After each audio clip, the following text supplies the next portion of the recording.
Okay, everybody. So let's continue. Yeah, it's recording. Okay. Got a blank scene file, and what we're gonna do first is draw the curve that the bats are gonna flow along. So I'm gonna press the curve tool at the very top of the shelf, and I'm gonna start laying down my curve. Let's zoom out quite a bit though, till we see like the 50 over here. Like we want a really long curve. Okay, so let's do something like that. Press enter or return. And I'm going to tumble around, and you can just kind of plop up your curve points like that. So it's kind of in the end looks like that.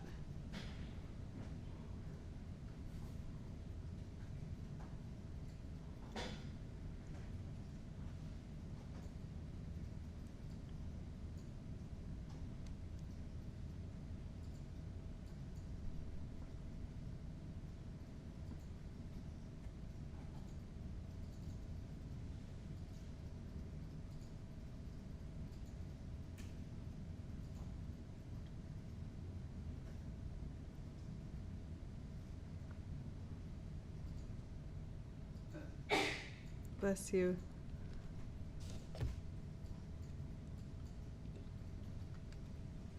Let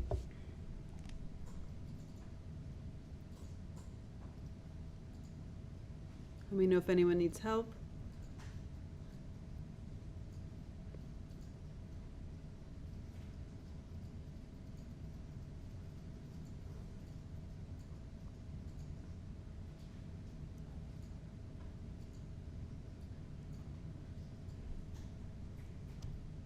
So I drew it in top, like I kind of from the top, and then I like tumbled on the side, and I just pulled up the points.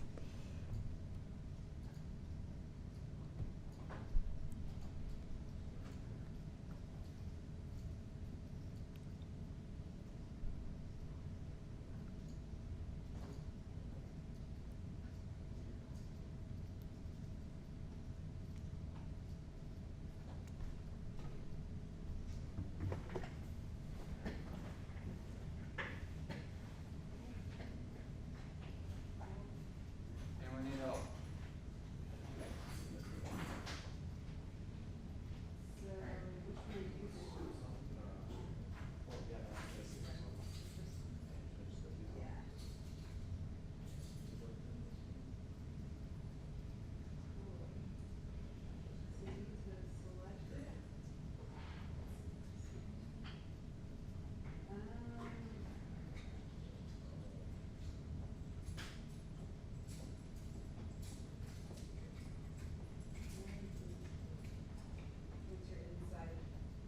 It lets you do it on the outside, but once.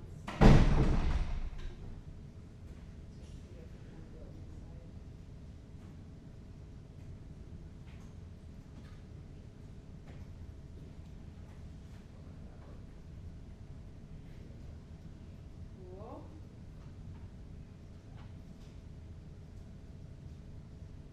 Cool.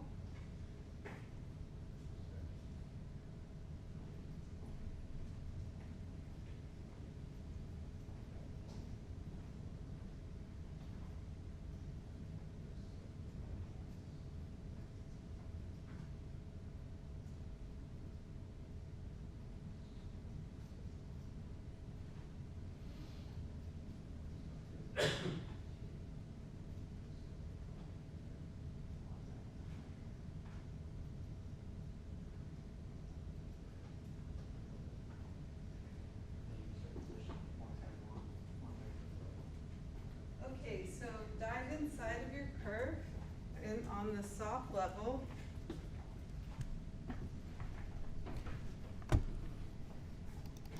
Some of you are already in there. I want you to select your curve, Press P to get your parameters. The primitive type, I want you to change it to a NURBS curve.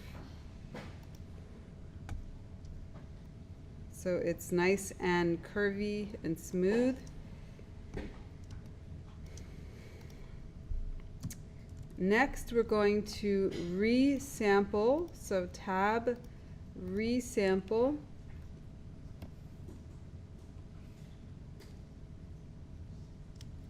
And resample converts your NURBS curve into polygons and puts points equal distant, and I turn that on by just my point display right here. But you don't have to have it on, I just wanted to show you the points.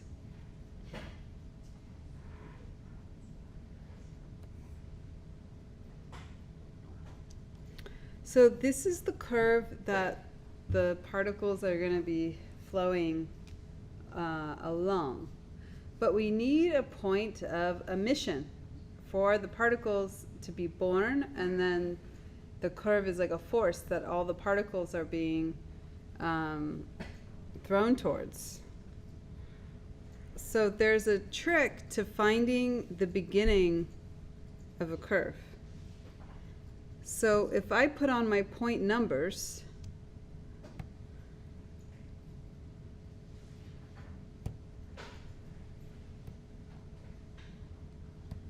sorry, that's the end. If I go all the way here,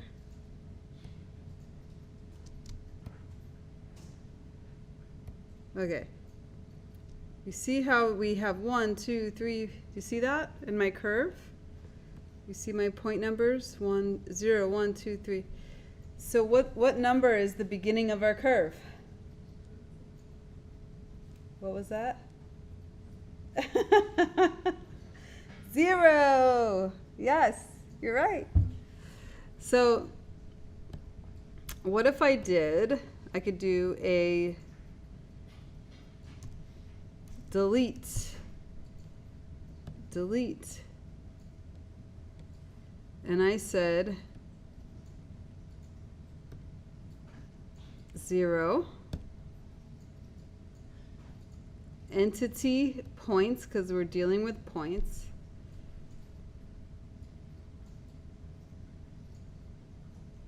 actually let's do a simpler node. Sorry, I'm going to delete that. Let's do a blast. Tab blast.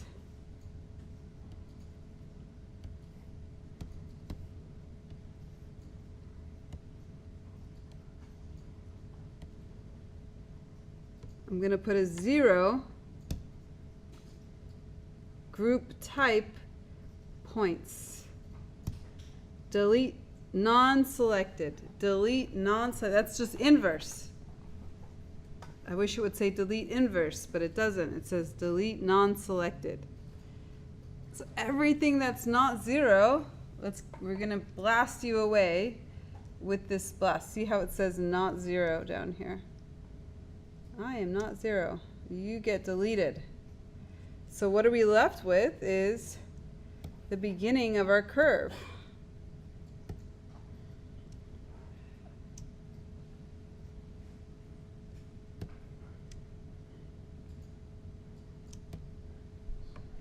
So now what we're going to do is copy a sphere on this point and use that as the emission for our particles. Yes?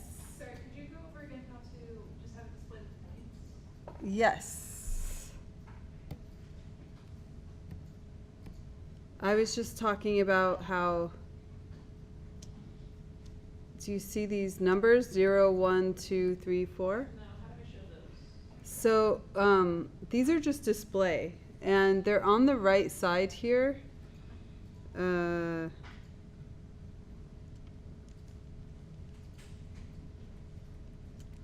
Point and point number.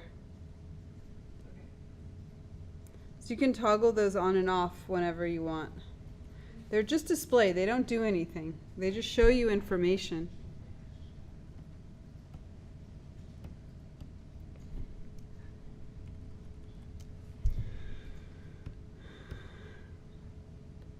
Did you get to the blast node? Cool.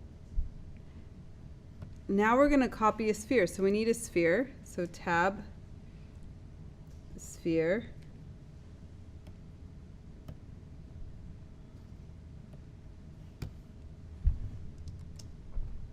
Space G to see your sphere. Primitive type, I'm going to say polygon.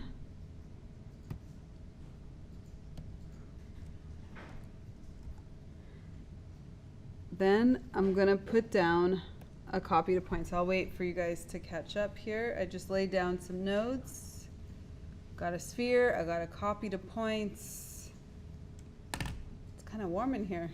Or is it me? It's warm?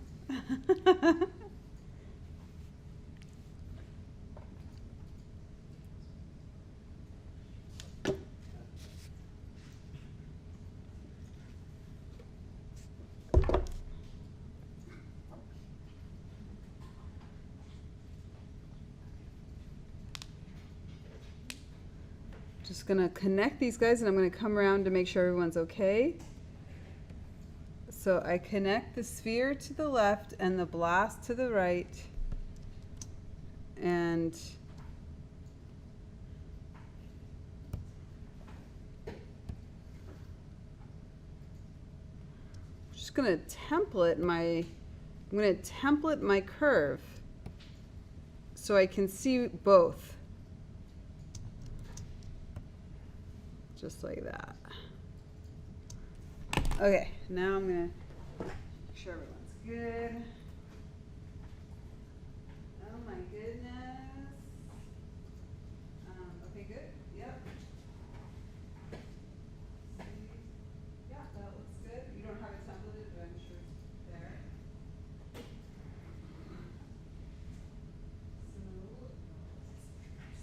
So that's because template your editor. Template your editor.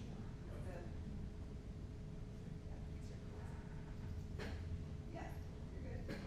We had you display by on the top one. Or template on. No worries. So you just put a 0. Delete non-selected. And one more thing, make sure it's not points in the last. Points. Sorry, make sure it. And then that's fine. You don't do anything wrong. Then I've done a column. So I did the raw curve, so now I can do curve. So next you need a copy to points node. That's all I have. And then a sphere.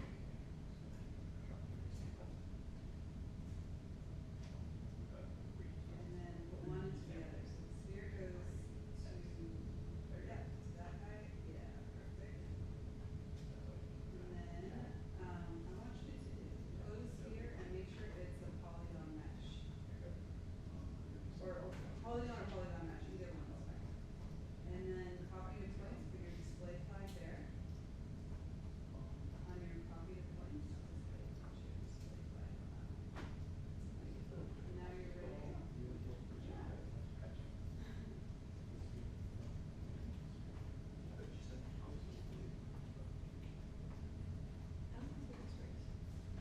So let's take off these two, just so you can see. Okay.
So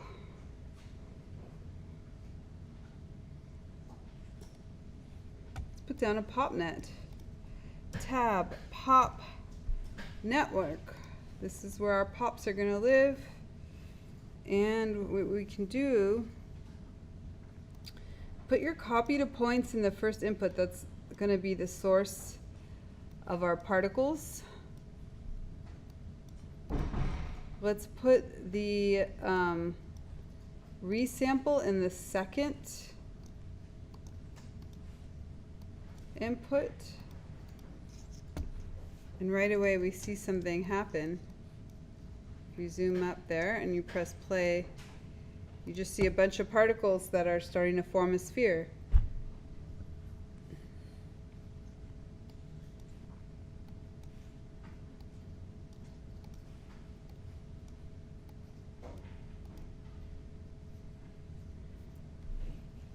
So let's go inside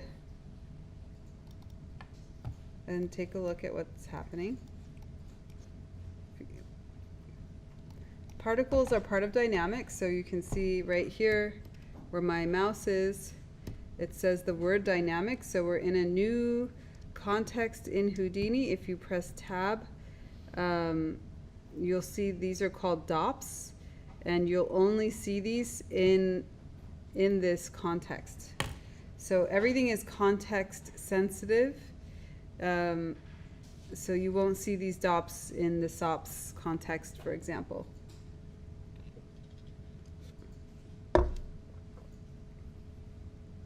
So when we look at the pop source, so this is kind of the typical setup in dynamics. You've got a solver, and all the solvers have like this cute little brain in the icon there. And you've got a pop object that really, you know, just kind of does initial stuff. Like all the bounce and friction and things like that would be here. We're not really going to use the pop object. It's the source that we care about. So let's take a look at the source.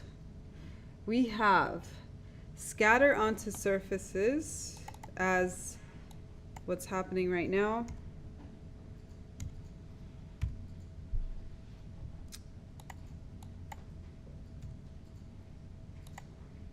And if we had points instead of geometry, we'd have the emission type be points, but we're starting with a ball, so we're going to say scatter onto surfaces. Then we've got the birth tab. We have impulse activation, impulse count, constant activation, birth rate. Impulse and constant. Constant means these number of particles per second. Impulse is by each time Houdini cooks, and that's traditionally like, you know, every frame or subframe, depending on how fast Houdini is, or how many sub-steps you've defined. So if you want like a burst of particles on like frame 1, you would do impulse. That's what we're about to do. We want a burst of particles. Typically when you want bursts of particles, you use impulse. Constant is when you want a constant stream, and it's by the time, by second. Activation just means on or off. So we're going to turn activation, constant activation off. So we don't want this like kind of faucet or of particles that are just running endlessly. We want a single burst of particles, so we want impulse activation on. And this is, if we have bats, then we're going to be like, okay, how many bats do I want? I want 30 bats, or something like that, around that. I want 30 bats to be born. But the thing is, they're still being born. Impulse activation is constantly on. So I'm getting these bursts happen all the time. I want impulse activation to be true only on frame 1. And as soon as we get to frame 2, I want my impulse activation to be turned off. So I get a burst and then impulse activation is off. Okay? So we put $ uppercase F equals 1. And that way I get one burst of 30 particles and that's it on frame 1. And they do nothing. There's no velocity on them yet or anything. They're just like born and then they're just like frozen in space. Let me know if someone does not have what I have or can't see.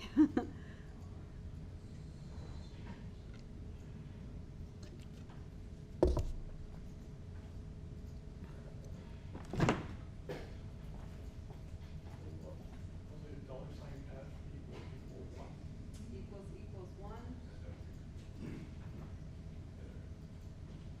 Uppercase F. Very good.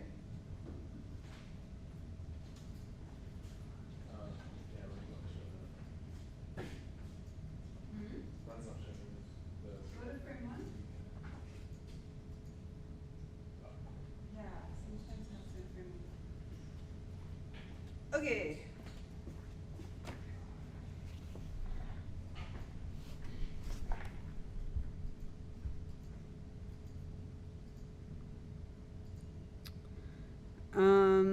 Let's see.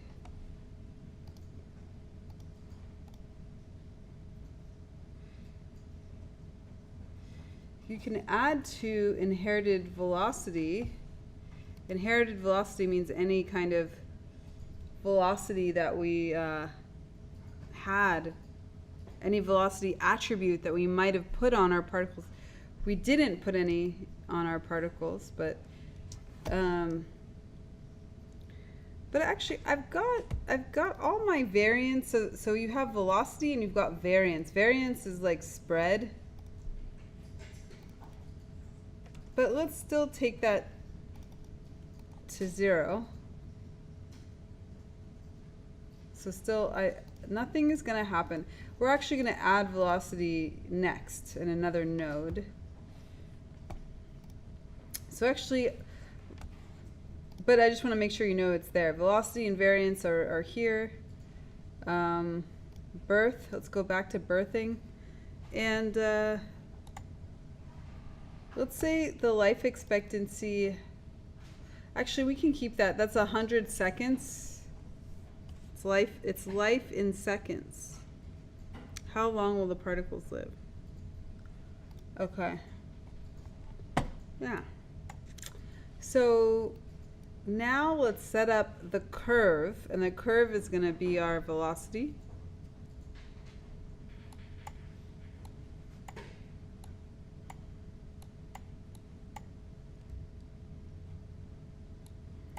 So what we want to do is put in tab pop curve force. Pop curve force.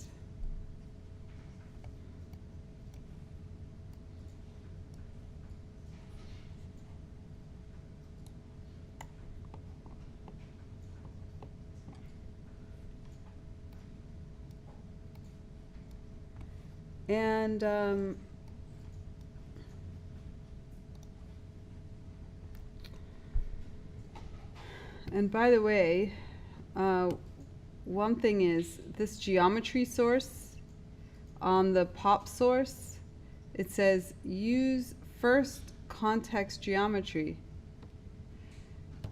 What that means is use the first input,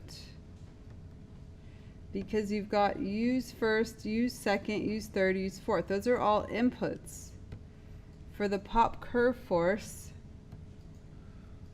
we're going to say use second context geometry because our curve is going into the second input of our pop force.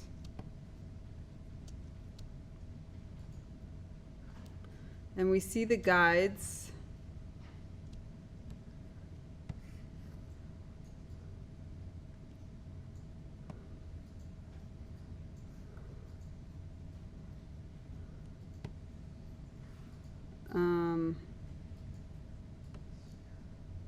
And now, if you want to turn off the guides or change the spacing, or just show a curve, and then that way when you press play, now my particles are following this curve, and I'm going to increase my timeline at the bottom. I go all the way to the bottom right.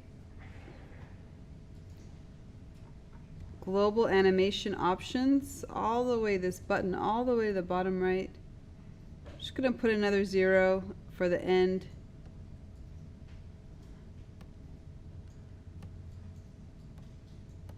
And then I can just let it play and then come around.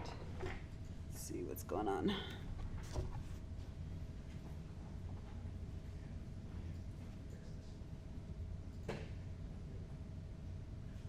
All good? Not really moving. I think they're just too close to bits. So I just need to space it out. Yeah. Just scale your curve. Just like That's cool though.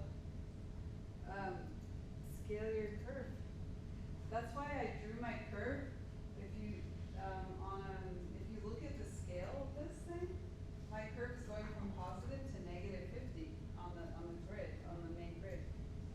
So if you feel like your curve is too short, make it longer. You just put a transform. You just take one end of it and stretch it. Whatever you're doing. finally solid one. So your curve isn't being brought in. So let's look at the curve force. This top right here.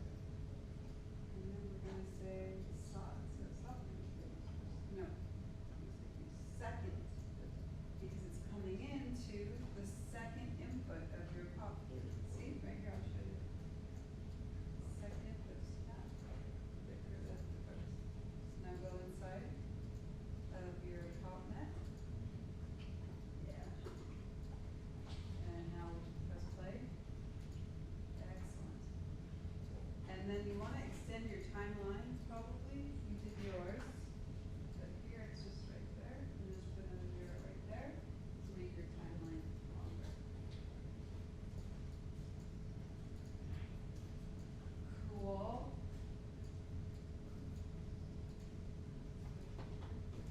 And the timeline, another 0 right there.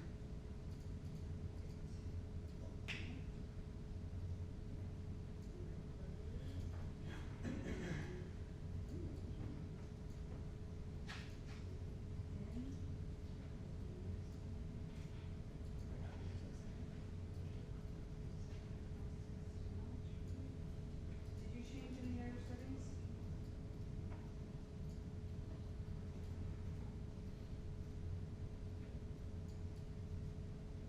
That is weird. Something's a little weird with your Houdini. Second, series. You've got a ghost in your machine. Oh. This is why.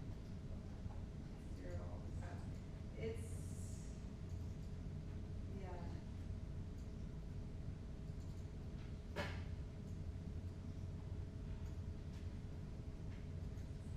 Because you've got double transformations happening. You've got transformations on this top level. Go up another level. And then all these should be ones, and that's a 0.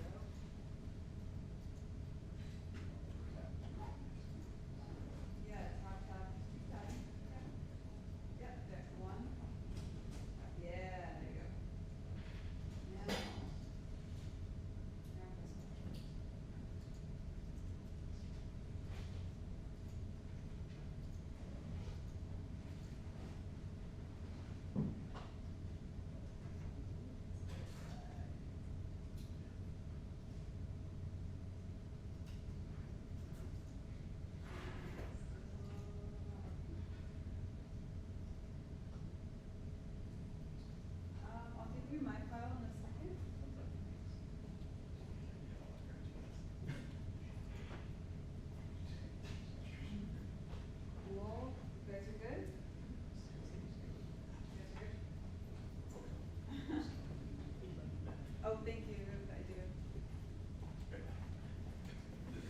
save my file.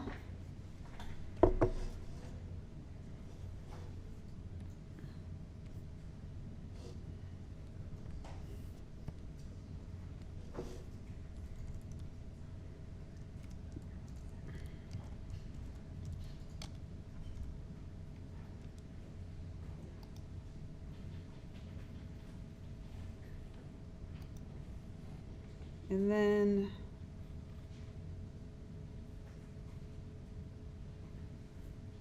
give it to you. You're number 1.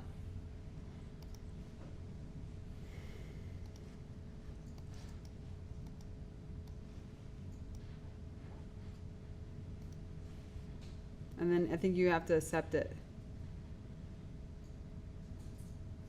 There you go.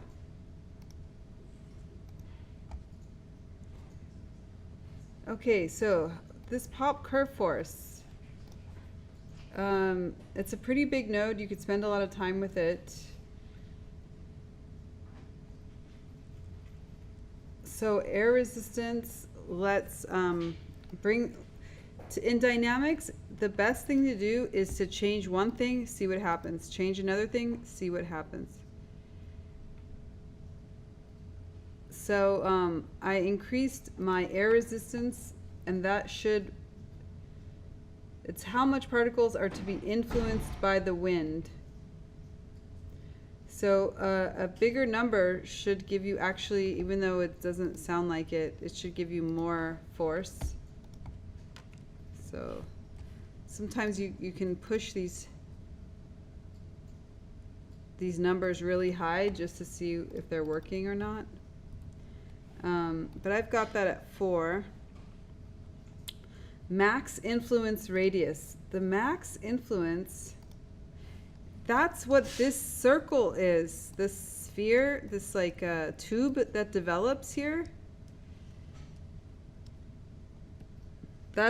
This tube is the max influence radius. So if I say make my max 7, it gets larger. And we're going to talk more about what that means in a second for the forces. Okay, I'm going to take that back to show curve only so that I can actually see my particles.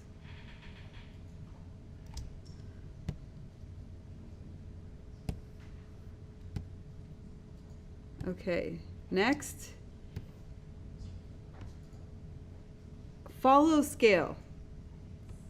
This is how much are we going to follow. Now it goes even faster. The follow scale is just like, it really pushes the particles faster along the curve. And if you put your mouse over the name, it'll explain the amount of force to apply to the particles which will push along the length of the curve in the direction it was drawn. Negative values will make it go the opposite way. Suction scale is from the max radius to the curve. It's how much suction do you want it to have? So play with that.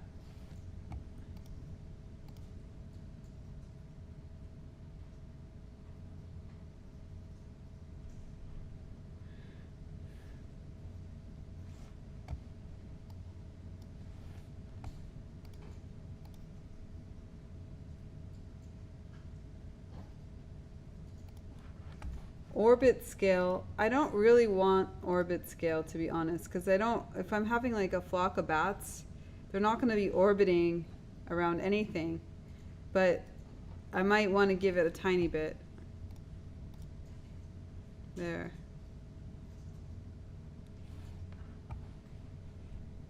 So then that really gets them to a line. So then I'm gonna decrease my suction scale now, because I've decreased my orbiting scales. All these forces kind of do a dance with each other.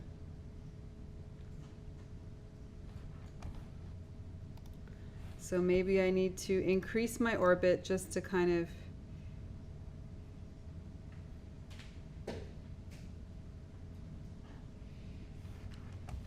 and maybe decrease my follow scale a little bit.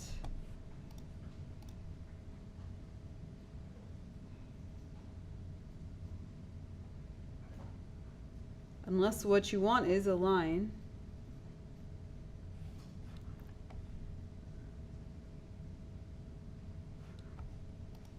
Okay, so then down below,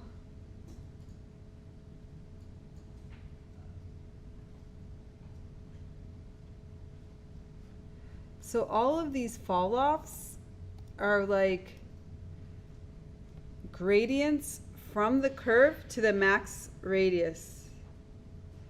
So imagine that this area of the ramp is where the curve is, and this area right here is where the top of the max radius is, right here.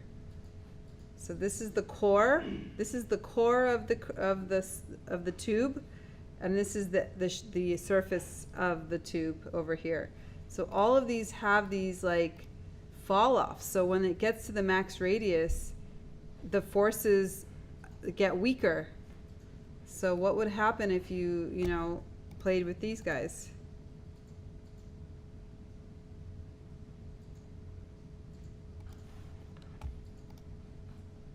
So here it's like the suction is higher at the surface, and the orbit is higher at the core. So they have these opposing areas.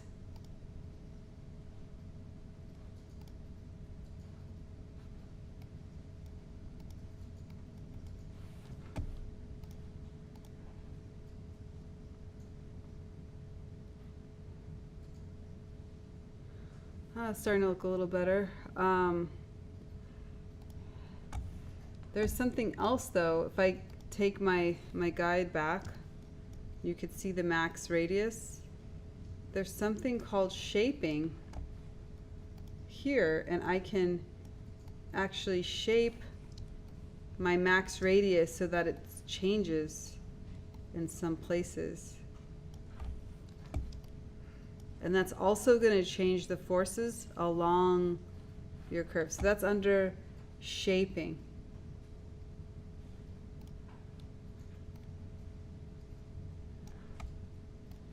And I can take my grid spacing up here.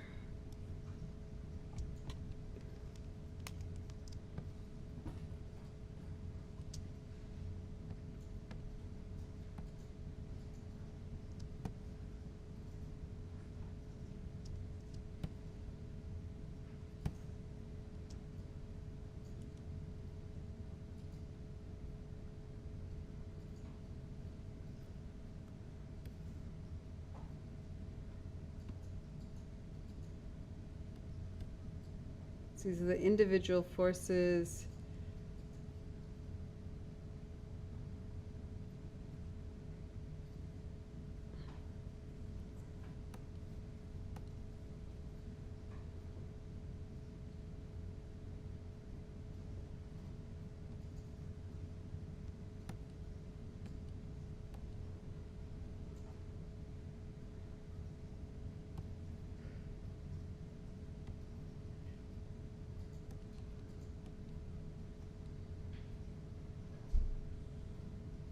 Okay, so these are individual forces, and then the global forces.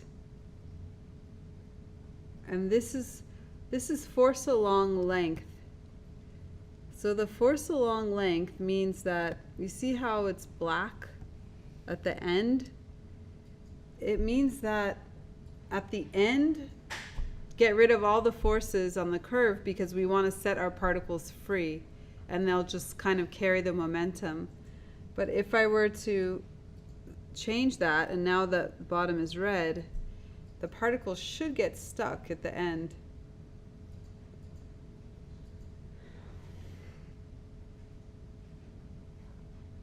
Yeah. So they get kind of trapped at the end. So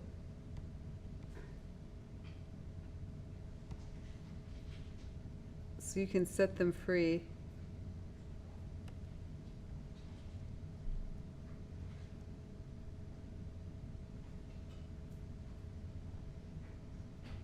And then you've got one last multiplier that acts as a force multiplier on all the forces. So lots going on here. Okay, so hopefully everyone has something they're kind of happy with.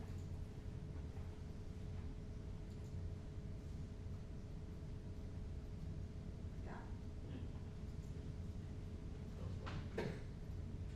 Oh, they're good. Cool. Cool. And if you wanted to do like a motion graphics effect where things are like exactly, you know, you could do something where they're like on that line by just tweaking, getting rid of all orbit and just like high suction, getting rid of orbit, they'd like follow that curve exactly, right?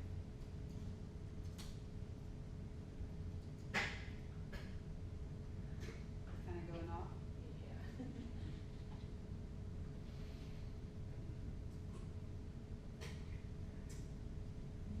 Don't worry about that one, go to your individual. Maybe bring up your fall scale to like 6. No, so you're off. How are they doing that?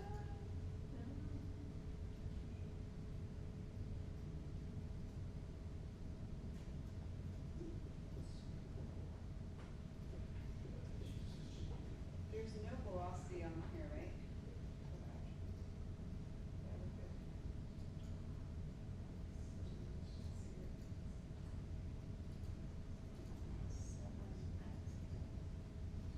Oh, treat as wind, that's fall. And then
Okay guys, let's put some bats on these guys.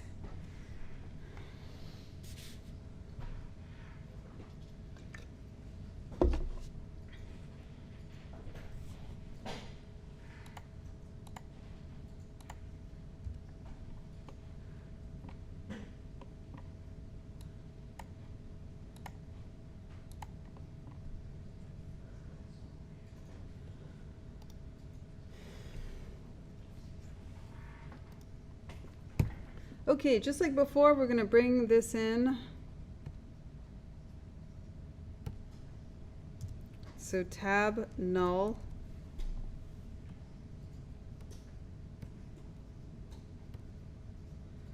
We're gonna say particles underscore out.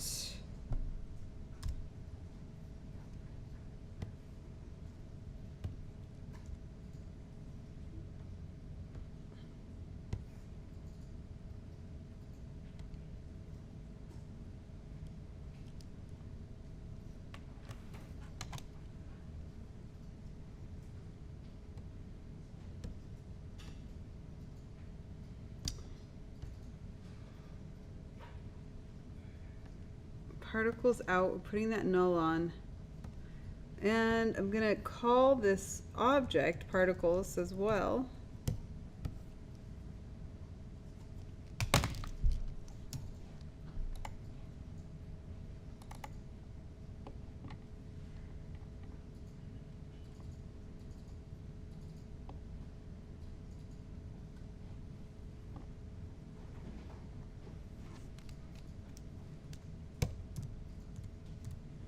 Okay, geometry.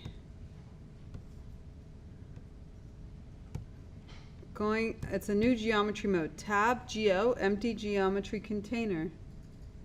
Brand new guy. I'm gonna name him bats.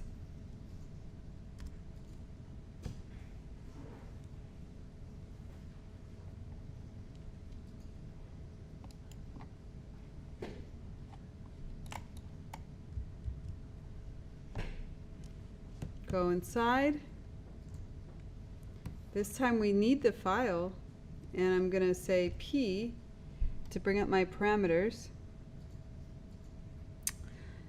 And I'm gonna get in my geo,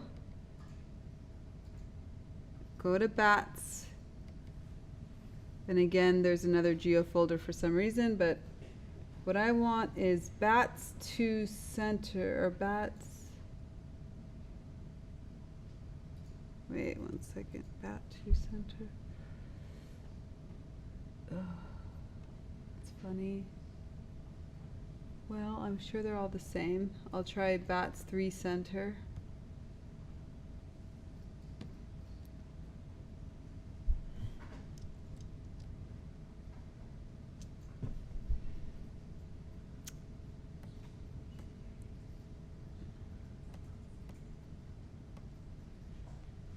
Okay. So I've got this sequence of animation. It's a BGO sequence, but it might as well just be an OBJ sequence. It doesn't matter. It's just a sequence, a mesh sequence that has an order to it. This time, remember, this time we want to say show sequences as one entry and pick the sequence. So we're actually selecting the sequence, and you can see that we've got $F there. See that $F right there? So it knows it's like bat 3 center 1, bat 3 center 2, bat 3 center 3. It looks at your playback down here. So I want to make sure everyone has their bats in there. Go to frame 1 if you don't see it. So go inside to distribute, go inside, and then click on that file node.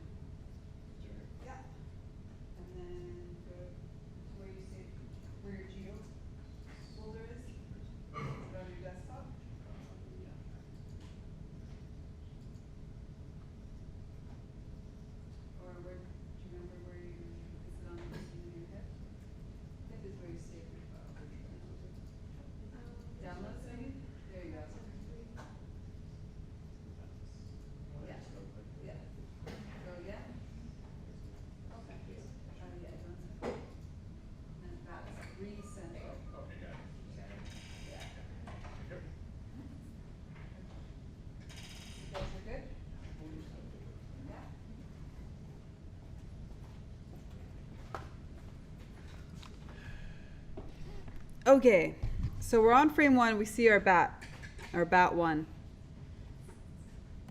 We go to the next frame, frame 2. It still reads it. We've got a bat 3, center 3. Now we're on frame 3, still reads it. 4 still reads it.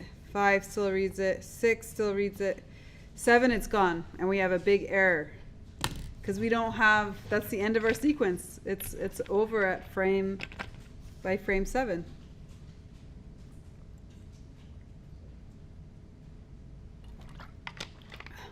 We need to figure out how to loop this file sequence, and we're actually going to do it in the file name. We're going to loop it, but before we do it, I got to explain something.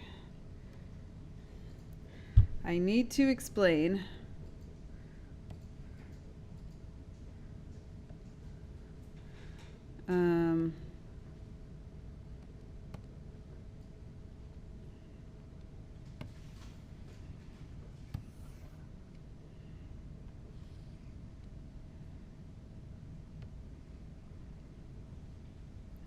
I need to explain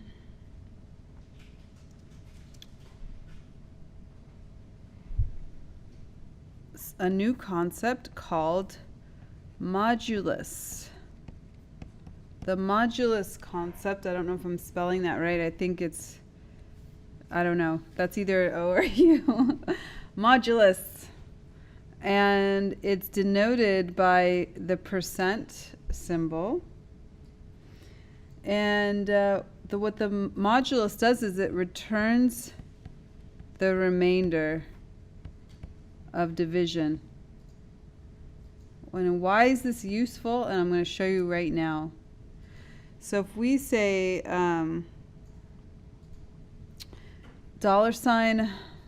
$F mod 7.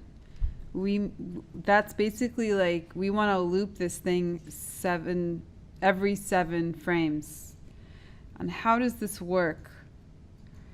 So if we say 7 into, if we're doing division and we're trying to get the remainder, 7 into $F. Okay, so let's work out the math, right? We have 7 into 0, 7 into 1, 7 into 2, 7 into 3, and we'll keep going. So 7 into 0 is 0. We got all these zeros, right? 7 into 1, still 0, 0. We got 1. 7 into 2, still 0, 0. We got 2. 3. Are we starting to see a pattern here? Look at the remainder. Okay, so I'm going to go up to 7 into 6. I'm going to skip a couple. Got 6. And then what happens when we get to 7? 7 into 7 is 1. Now, 7 minus 7 is 0.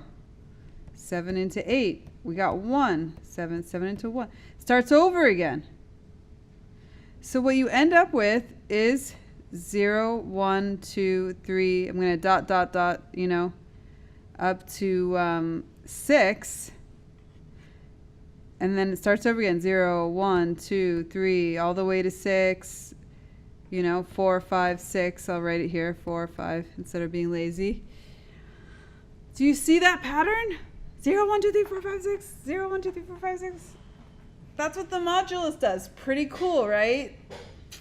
It's pretty cool. Yeah, cool. No, it's not cool? Okay, we want to use this in the file frame. Now, expressions, but here's the thing, a file name is a string. Remember we talked about file types, data types, we talked about integers, floats, vectors, 3 floats, 4 floats. We've got a new data type, it's a string. We've got a string, but what we want to do is do some math, which is not a string, We want to write an expression, but we want the result to be dumped back onto a string. And Houdini has a way of doing this, and it's by putting back ticks onto an expression.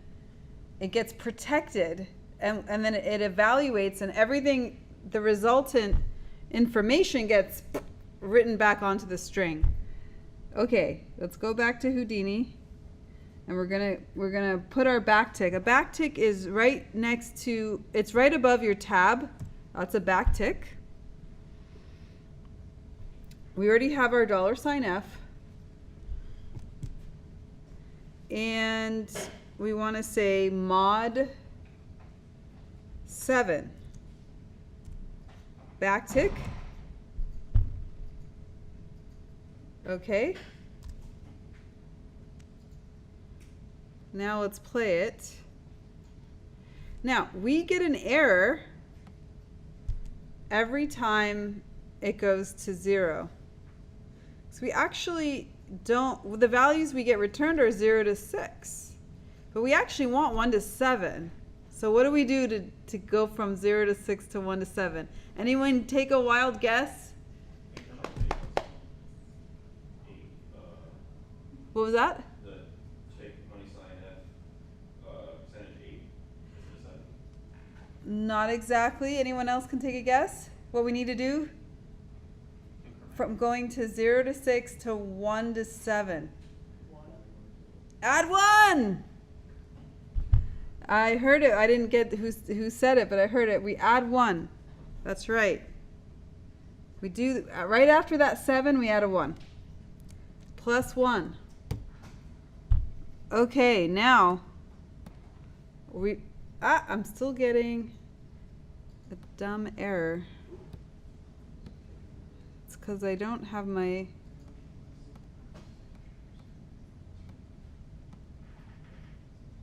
that's 6. I might need to do mod 6 plus 1. This is a different, this one's different than the, yeah, it's actually mod 6 plus 1. This one is a weird file for some reason. Okay. F mod 6 plus 1. And all in the back takes it. Everyone got this? Now, if you want to see it in real time, press this little real time button right here.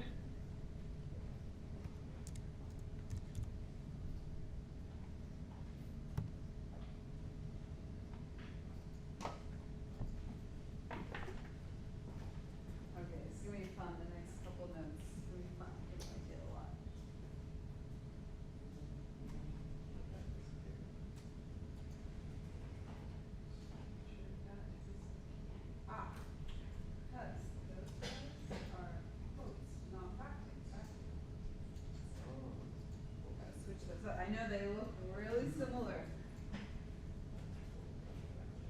Good job. You got yours? Yep. Good job, good job, good job. You guys got yours? Cool.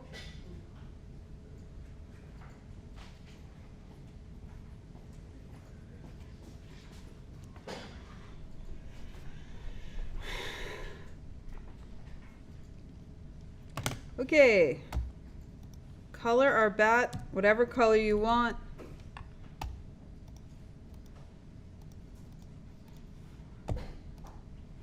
Just put a color node down there.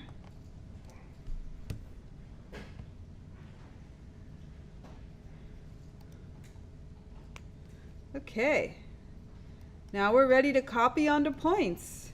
We're like pros already with this, right? Copy 2 points.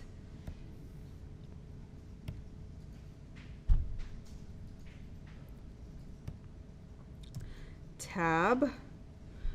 Anyone remember the node we need when we want to import one network into another? Object merge. Object merge. And let's get our object.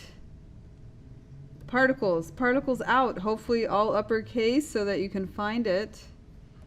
And now you should have something that looks fabulous like this. Masterpiece. It's done. Just kidding. Just kidding.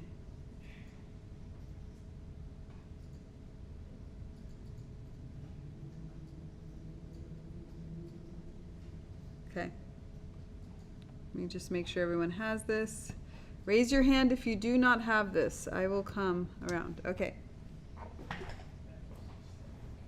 Hi again. Oh, purple, yay! Well, if you're gonna.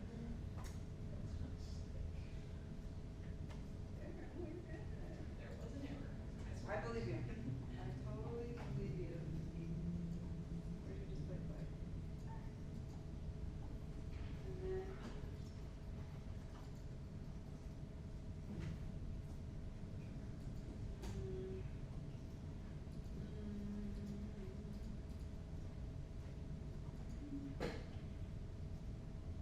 Space G. Down there with your mouse. What? You guys No good? way. I think. I know you did good things. No, I'm I missing this, totally believe that you did good things. There's one thing you didn't do. aha. Aha! Um, See, you know what was getting you? It was this puppy right here. You gotta hide your other objects because they're fooling you. Oh, okay. Oh, look at that.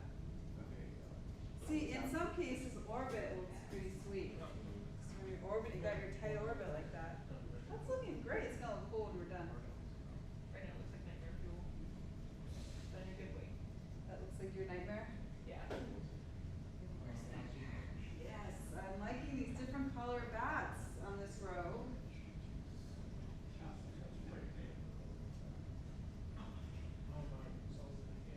Cool, cool. Yeah, there you go. Display flag. Display flag.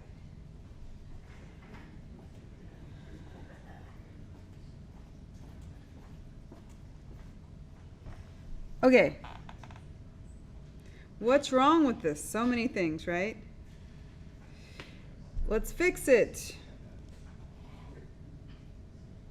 Okay, you guys are going to kill me after all this work. There's a really easy node called attribute randomize that does a lot of the stuff that we slaved over earlier, but now you know what's really going on. Oh, I got different colors. Attribute randomize. Attribute randomizes color by default. Don't really want to do that. P-scale. Remember what P-scale does? Now we've got some babies and mamas. Those are some really tiny little babies though. But look, it also has a fit. The min value and the max value. We can just take those, the min up. We could take the max down. So we can say, I don't know, 0.6 max and 0.2 min, maybe something like that. Or maybe 0.5 max, 0.1 min, 0.15 min, like that. There we go. Starting, I feel like this is better.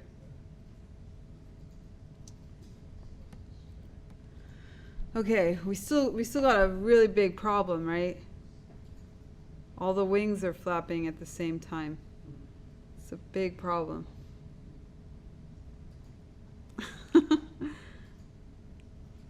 Also, I'm jealous of all the colors, so I'm going to change my color.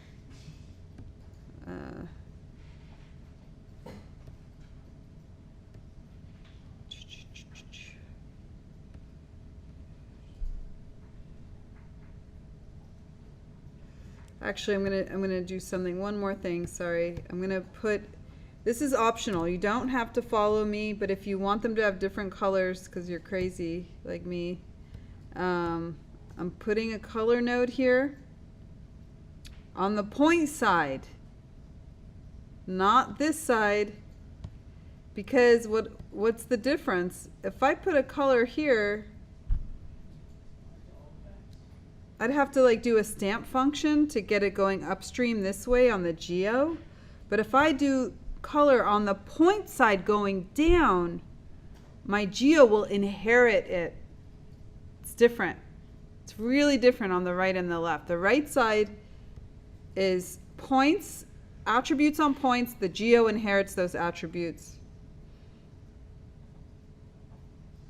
So if I go here and I say, if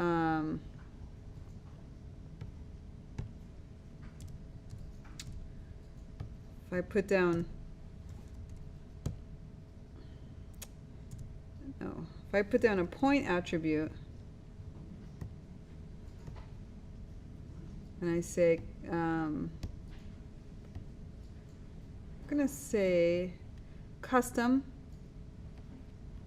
I'm going to say colors for my new attribute that I'm totally making custom. And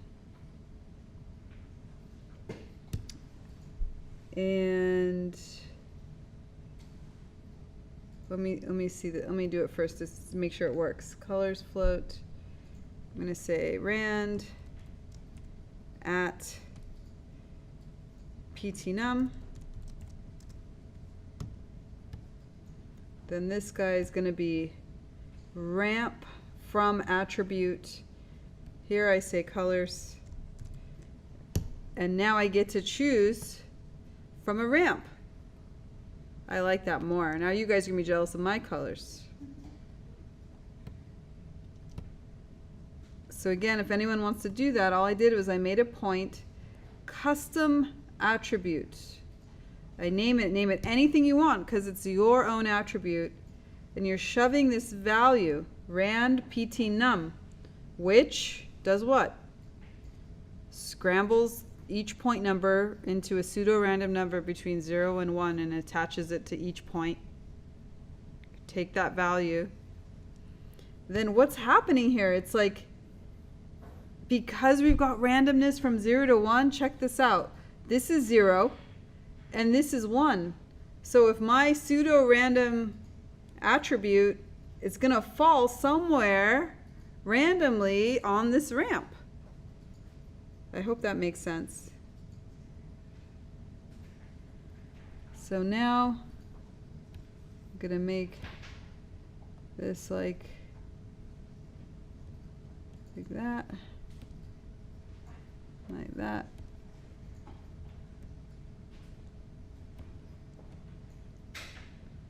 Yeah, something like that. Okay. We passed Halloween, but you know, spirit is still alive. Now, okay, now let's get serious. Let's get those wings going. Time shift. Time shift. Now this is going to be a little bit of a mind bender. Okay, copy to points. You guys gotta have to forgive me. Wrong copy. We need a copy stamp because we need that stamping functionality, and I forget that sometimes. So delete the copy to points. We need a copy stamp.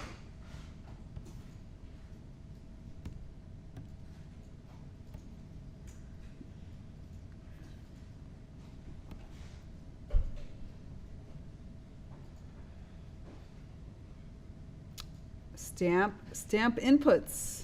Don't forget to stamp your inputs.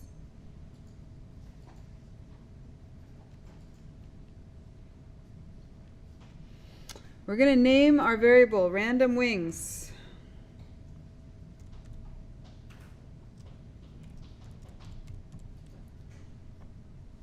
That value will do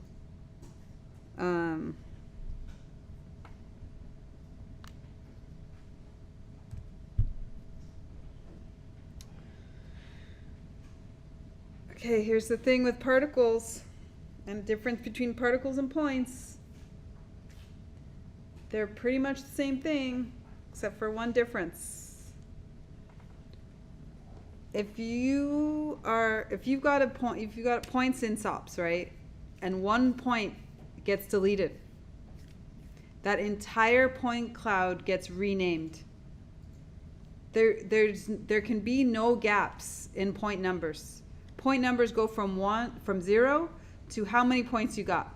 There can be no gaps. So if a point gets deleted, everything gets reshuffled, renumbered. In particles, if a particle dies, which is very common for a particle to die, because particles have life, right? Particle dies. You don't want those particle numbers to be reshuffled, to be renumbered. So there's another attribute called particle ID. Particle ID, there are gaps. They don't get renumbered. So when we deal with particles, we don't use PT_num, we use ID. But essentially, the concept is exactly the same. So we're going to use rand, open quote, at ID instead of PT_num to protect against death and renumbering.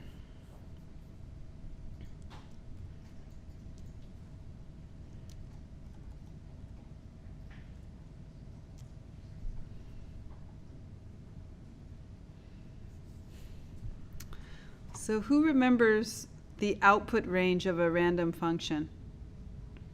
What kind of values do we get? Bingo! For what we're about to do, though,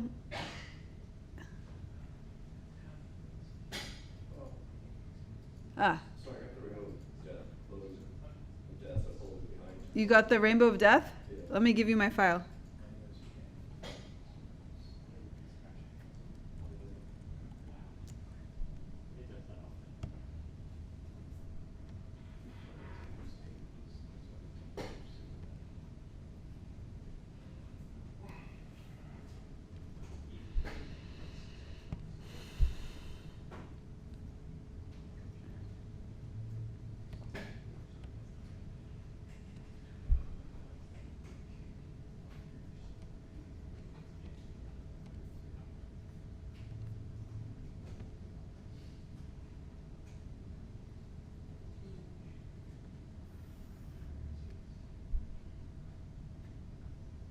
Did you ever get my file?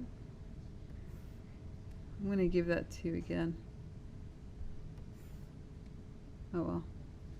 Doesn't seem to work. Did you get my file, Yeah. Marcel? Or, sorry, Christian.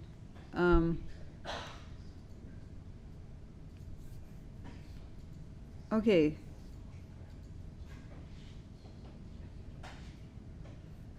The values that we want are not, we don't want 0 to 1 output range. What we want is like something like anywhere from 0 to 24. And I'll explain why in a second.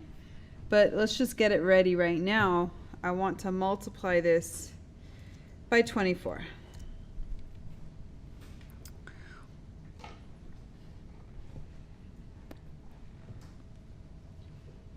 Cool. Let me know if you want me to pause. Otherwise, I'm going to keep going. We've got this time shift.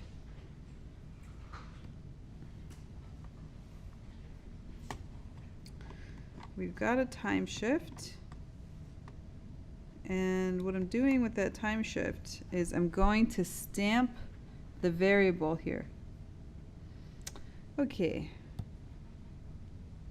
So we take this time shift that has $f, which does nothing, as we discussed earlier, and we're going to say stamp,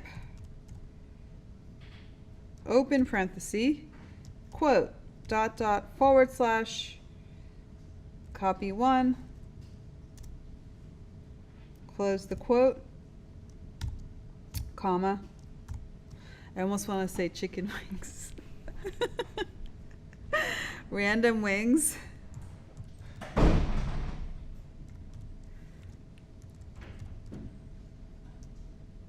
Comma 0.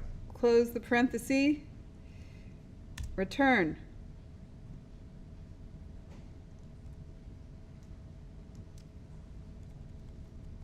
Oopsie.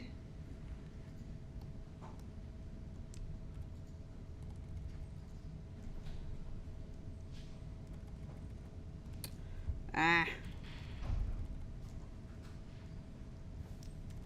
There we go. Still pretty cool function there. I like it more than the Windows magnifying glass. So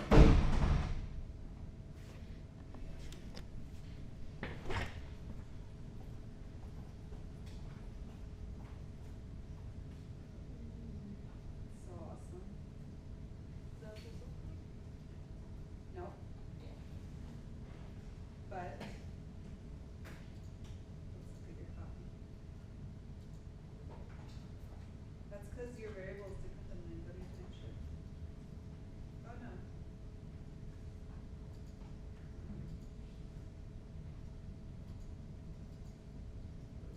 Oh wait, no, that is right. You just don't have your P scale set up. See your max value is 2? Should be it's a little high because they're like all on top of each other. Maybe like 6.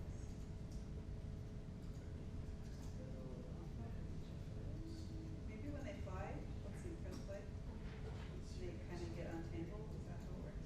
Which is fine. They do get untangled then. You can always delete the beginning of their lives.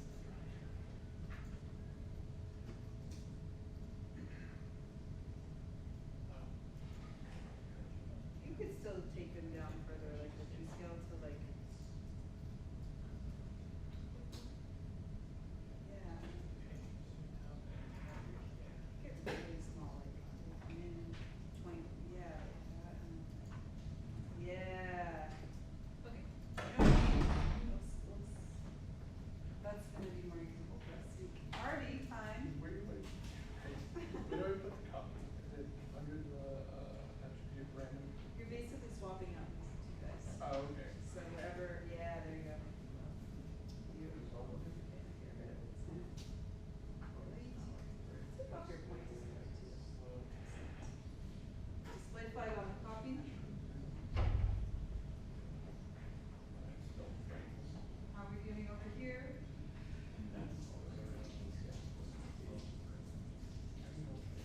Yeah. Yeah, they're cruising. Now we've got a new problem, right? They all have different wingspan. Bonus credit. Anyone can guess what we need to add to this to get them to flap? Okay, so what did we do? What did we actually do with this stamping? Time shift, just like what it says, right? We shift in time. What did we do? We told each bat to randomly choose, anywhere from 0 to 24, a different starting frame. So each of these bats is starting on a different frame, anywhere from 0 to 24. Because what is this variable doing here? Rand ID times 24. So remember how all this is doing, let me just open Photoshop really quick.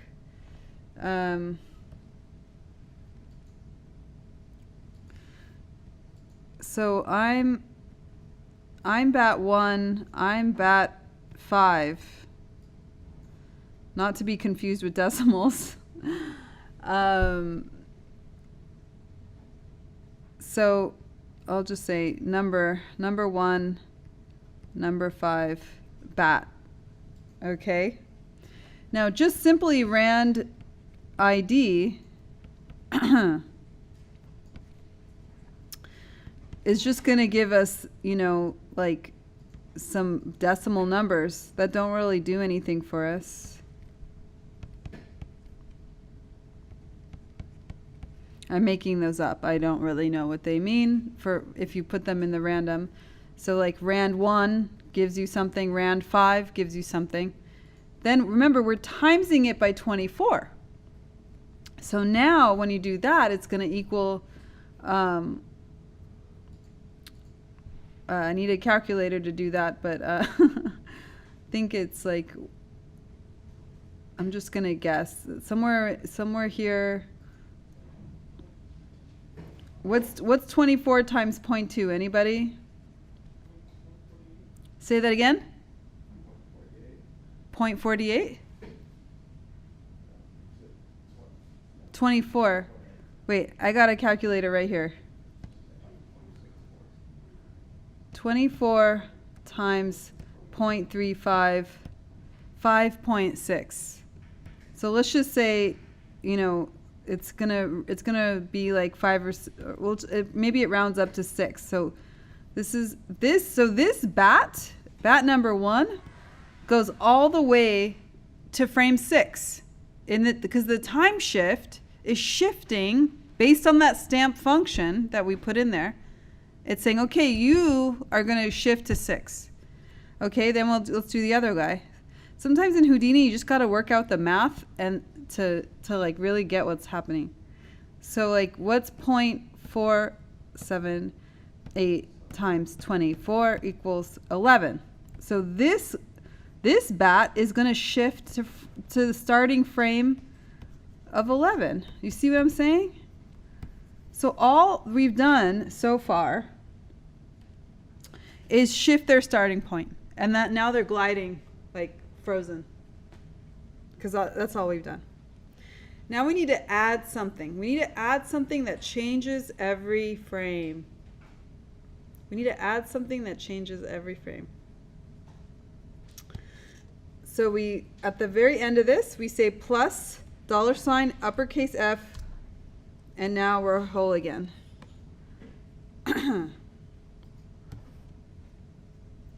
We're done. That's it. That was it. You just add $F. Do you guys get why that works? Was that a no or a yes? because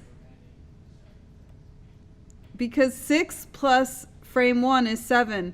6 plus frame 2 is 8. 11 plus frame 1 is 12. 11 plus frame 2 is 13. Yeah. So as soon as you add that $F, the you know, it starts to roll again. You see what I'm saying? They were dead and now they're back to life. And now let's get a dramatic camera. It's time for their close-up. There we go.